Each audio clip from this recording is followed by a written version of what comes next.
Hello, happy Tuesday. This is Darren Roberts, Master Trainer at Impact Training Corporation and the Abundance Accelerant. Welcome to the Tuesday Tickle and Tick, show number 37. Today, 4 tips for positive influence.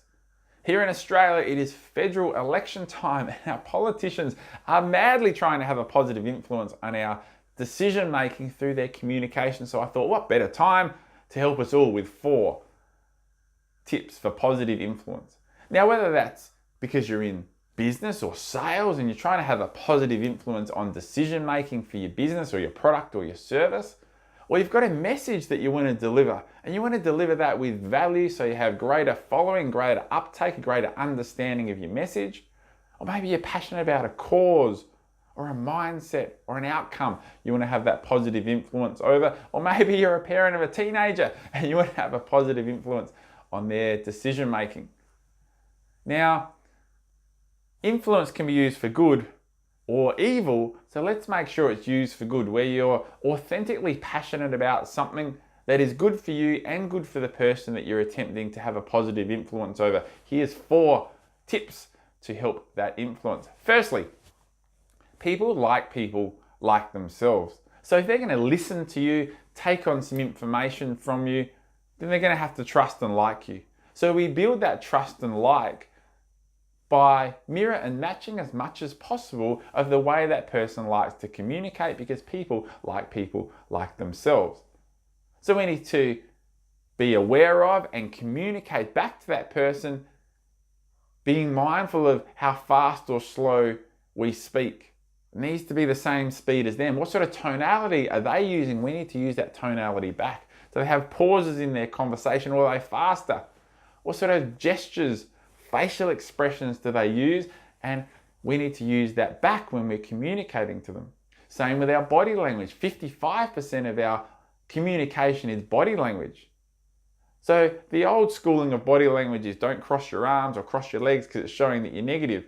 And while that still has some validity, to build a connection, we need to mirror and match. So we need to stand the same or similar as the person we're trying to influence. So how wide are their feet apart? Are they standing side on or straight on? What sort of gestures are they using again? Are they leaning on one hip or evenly balanced? We need to be aware of this and we mirror and match the way that they stand, speak, gestures, tonality, because people like themselves.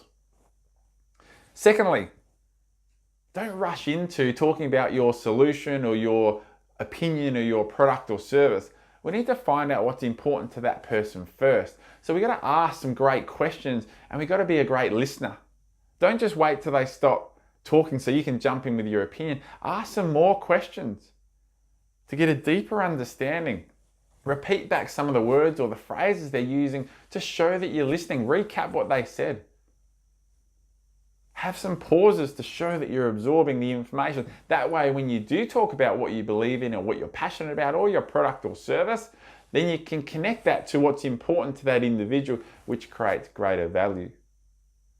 We call it red to green. You talk about the logical information and connect it to what's emotionally important to the person you're trying to have a positive influence over.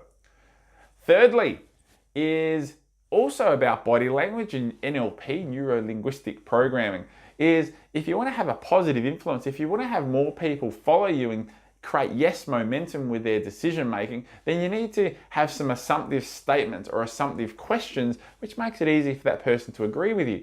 So something like, you can see how that's going to work for you, right? You can see how that's going to be a great outcome for you, right?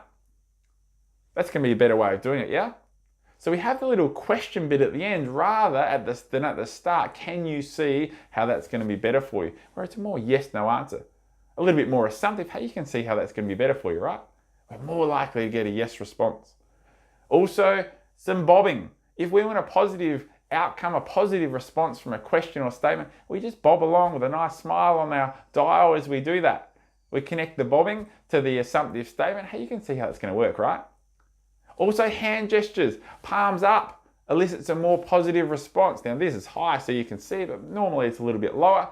If we connect the positive question or statement with a bit of bobbing and the hand gestures, again, we're much more likely to get a yes response. How you see that? You can see how that's going to work for you, right? If we want a no answer, frown on the face, shake of the head, palms down. Wow, that sounds like it was pretty nasty. I'm assuming you don't want to go through that anymore, right? Okay, well, what we do is A, B, C, D. That's going to work for you, isn't it? And fourthly, when you're asking for a decision, give them some choices to make. If we just give them one option, people feel pressured and people are more likely to say no. If we want to have followers and have the increased likelihood of that person agreeing with what we're suggesting or asking, we need to give some alternate choices. So 2 or 3 choices that connect with their emotion. They're good for you and good for the client. If you can give those 2 or 3 choices, all of which are good for you and good for the client, you're very likely to get yes response. So get out there and play with it. Use it for good, not evil. Make sure that it's something that you're authentically passionate about, that, as I said, is good for you and good for the person that you're having an attempt to influence. And it's a bit of fun. Get out there and have a bit of fun with your communication. See if you can vary your communication depending on the person in front of you. And if you'd like more tips, free tips, you can join our Sales Success Club closed Facebook group. Jump in there and you have more information to play with as well. You guys have a great Tuesday. We'll see you next week for the Tuesday Tickle and Tick. Bye for now.